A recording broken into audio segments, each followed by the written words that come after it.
DNR muling nagbabala sa mga resort na nagtatayo ng mga ipinagbabawal na struktura sa tabing dagat ng Zambales. Detalye ng balita mula kay Danny Kumilang, RH37. Danny, good morning.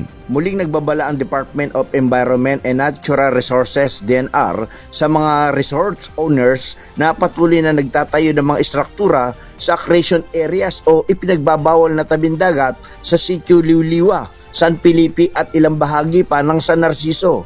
Sa isinagawang inspeksyon ng DNR at ng lokal na pamahalaan, nadiskubre ang patuloy na construction ng isang resort sa kabila ito ng umiiral na pagbabawal.